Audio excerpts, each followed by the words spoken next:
এখন সারা দেশে নির্বাচনের হাওয়া চলতেছে, বাহাদুরেরা চিৎকার দিতেছে, লাফাইতেছে, আল্লাহ জমিনের লাফ লয়ে দিতেছেন।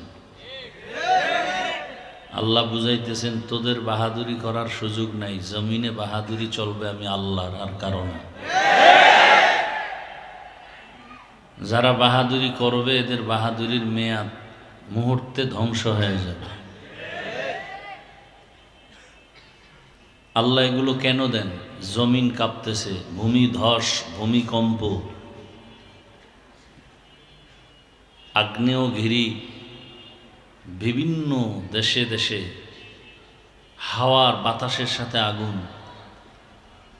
কিয়ামতের আলামত। আল্লাহ বুঝাইতে চান তোমরা সতর্ক হও, গুনাহ ছাড়ো। সমাজে যখন অন্যায়, অত্যাচার, জুলুম, বেবিচার, চুরি, ডাকাতি, জেনা বেড়ে যাবে,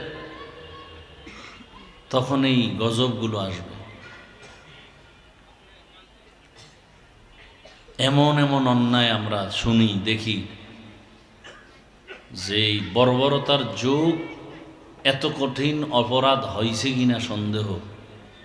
আমরা এখন যে অপরাধের কথাগুলো শুনি,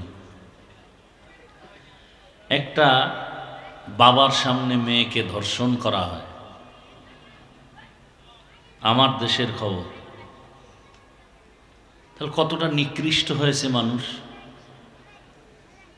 স্বামীর সামনে তার স্ত্রীকে উলঙ্গ করে ধর্ষণ করা হয়, কতটা নিকৃষ্ট হয়েছি আমরা।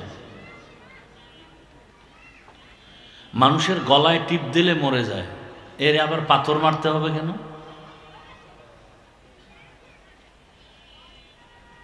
এক বাড়িতে সে শেষ, এরপরে আবার বাড়ি। আর এগুলো বলতে গেলেই বলবে আমরা রাজনীতি করি। হ্যাঁ, রাজনীতি তো আমরা করব, চোর ডাকাতের রাজনীতি করার অধিকার নাই।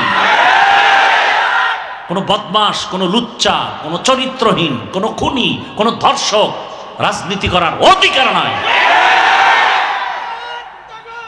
রাজনীতি তারা করবে, রাজনীতি মানে নীতির রাজা, পবিত্র যারা তারা করবে। অপবিত্র লোক রাজনীতি করতে পারে না। ওরা করবে দুর্নীতি, ওরা করবে পেট নীতি, আর আমরা আল্লাহর কোরআন দিয়ে করব পবিত্র রাজনীতি।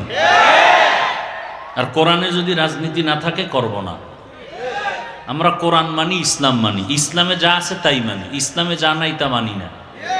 ইসলামে রাজনীতি আছে না নেই? আল্লাহর কোরআনে রাষ্ট্রনীতির কথা আছে না নেই? অপবিত্র না পবিত্র?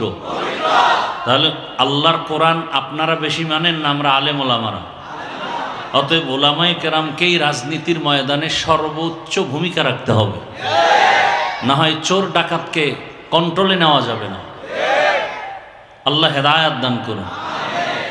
আপনি জানেন লোকটা চোর, তার কাছে আপনি মাল আমানত রাখেন কিভাবে? আপনি জানেন লোকটা ধর্ষক, ধর্ষণ করে, চরিত্রহীন, তার কাছে আপনি আপনার মেয়েকে, স্ত্রীকে আমানত রাখেন কিভাবে? আপনি জানেন এই লোকটার হাতে ছুরি আছে, অস্ত্র আছে, আপনাকে খুন করবে, খুনি, চিহ্নিত খুনি, তার কাছে আপনি সম্পদ আমানত রাখেন কিভাবে? বোঝা গেল আপনিও ওই পথের পথিক। আল্লাহ হেদায়েত দান করুন।